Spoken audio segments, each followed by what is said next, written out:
Good morning, students. Now again we were going through the chapter matter in our surrounding. इस chapter का हम लोग discussion कर रहे थे. आज के वीडियो में हम लोग देखेंगे इवापोरेशन,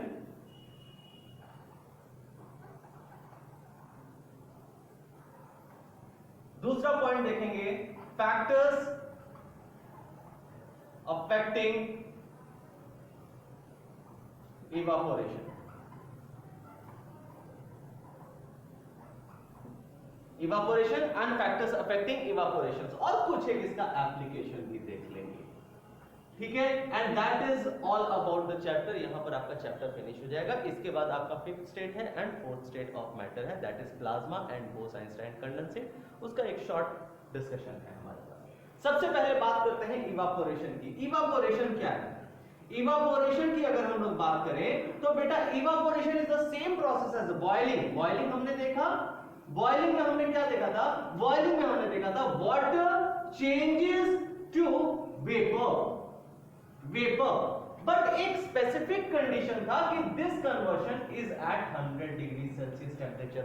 इस कंडीशन, इसमें एक स्पेसिफिक कंडीशन ये लगा हुआ है कि पानी 100 डिग्री सेल्सियस टेम्परेचर पर ही वेपर के फॉर्म में कन्वर्ट होगा after boiling. But when we talk about evaporation, तो इवापोरेशन में no bar of temperature is there. No bar of temperature, temperature का कोई बार नहीं. एक छोटा सा एग्जांपल हम लोग लेते हैं. जैसे आप घर में खाना खाते हो, पानी पी रहे हो, कपड़ा धो रहे हो या कोई भी काम कर रहे हो, एनीथिंग, तो क्या होता है वहां पानी गिर जाता है या कहीं पर भी पानी गिर जाता है.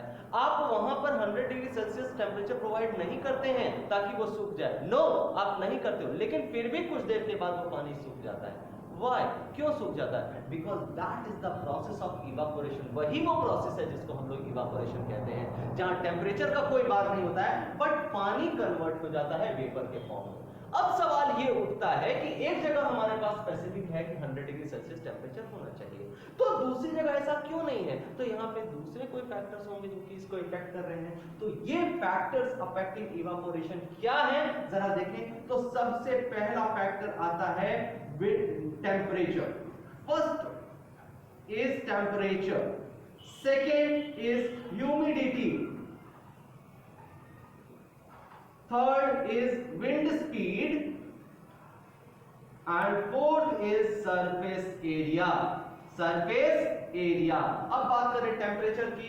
जितना हाई होगा टेम्परेचर, हमने देखा टेम्परेचर जैसे जैसे ज्यादा बढ़ेगा. जैसे एक छोटा सा एग्जांपल अगर हम ले तो सर्दी के दिनों में जब मम्मी पोछा लगाती है घर में, वो फर्श देर से सूखता है. गर्मी के दिनों में पोछा लगाती है, वो आगे लगा रही है, पीछे से सूख रहा है ना, मतलब फास्टली हो रहा है. क्यों? क्योंकि टेम्परेचर ज्यादा है. तो टेम्परेचर जितना ज्यादा होगा, higher the temperature faster will be evaporation उतना फास्टर होगा. वाइस वर्सा, जस्ट इसका उल्टा, जितना कम टेम्परेचर इवापोरेशन उतना slow. Second, humidity. What is humidity? हवा में 1 क्यूबिक सेंटीमीटर हवा में कितना पानी का मॉलिक्यूल मौजूद है, दैट इज कॉल्ड ह्यूमिडिटी. अब अगर ये ह्यूमिडिटी लेवल हायर होगा, हायर द ह्यूमिडिटी, तो क्या होगा?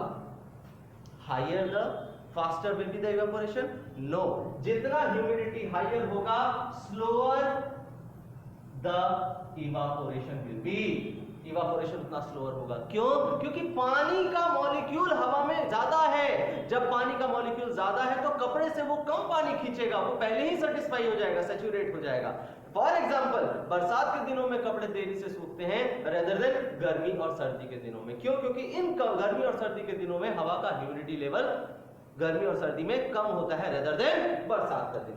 Next is wind speed. Higher the wind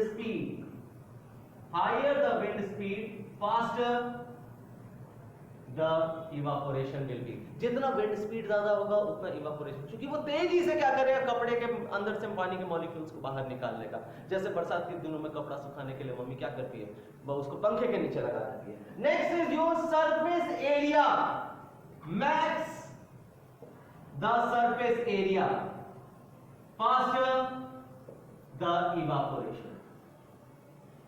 जितना ज्यादा सरफेस एरिया उतना ज्यादा इवापोरेशन। अभी घर में पानी गिर जाता है, आप क्या करते हो उसको सुखाने के लिए, अगर मम्मी उधर से आएगी पिटाई करेगी तो आपको क्या करना है, आप सिर्फ उसको और फैला देते हो। फैलाने से क्या होता है, उसका सरफेस एरिया बढ़ जाता है। एक हमारा रुमाल हमने धोया, हमने शर्ट धोई, हमने पैंट ट्राउजर्स अपने धोए, अपने कपड़े धोए, और उन कपड़ों को धोने के बाद हम लोग धूप में ले जाकर के उसको फैला देते हैं। क्यों? ताकि उसका सरफेस एरिया बढ़ जाए। सरफेस एरिया बढ़ने से उसका हर एक पार्ट पे इवापोरेशन वर्क करेगा और इवापोरेशन फास्टर हो जाएगा। अगर सरफेस एरिया घटेगा तो इवापोरेशन भी घट जाएगा। So these are the factors which affects the evaporation. Clear? So this is all about chapter. इसके बाद आपका दो चीजें आती हैं, plasma and Bose Einstein condensate. Bose Einstein condensate, तो ये दोनों आपका fourth and fifth state of matter है। ये आयोनाइज्ड पार्ट या फिर ionised clouds of gases, cloud of ionisation ions of gases ले लेते हैं। और BEC is the condition which has been acquired at super low temperature, हमने एक्वायर किया, जिसमें कई सारे साइंटिस्ट ने मिलकर के अपना योगदान दिया। सबसे पहले सत्येंद्र नाथ बोस ने अपना ये प्रेडिक्शन किया, देन आफ्टर आइंस्टाइन ने कैलकुलेशन किया, एंड कॉर्नेल साहब जो थे उन्होंने इसका ये इम्प्लीमेंट किया, मतलब ये हमको कॉर्नेल साहब ने प्रिपेयर किया था फर्स्ट इन द लैबोरेटरी। ठीक है, सो ये प्लाज्मा एंड BEC। इवापोरेशन जो हमारा था, इसका अगर हम एप्लीकेशन देखें तो इसका एप्लीकेशन हम देखते हैं, घड़े में पानी ठंडा हो जाता है। क्यों ठंडा होता है? Due to evaporation. पानी का मॉलिक्यूल जो है वो टेम्परेचर को लेकर के बाहर निकल जाता है मटके में से, और बाहर निकल जाता है तो अंदर का टेम्परेचर लोअर हो जाता है, हमको पसीना आता है, हम सुखाते हैं पसीने को। That is also the work of evaporation. So this is all about the evaporation. Now just go through the chapter properly and do the question answers. Okay, thank you very much.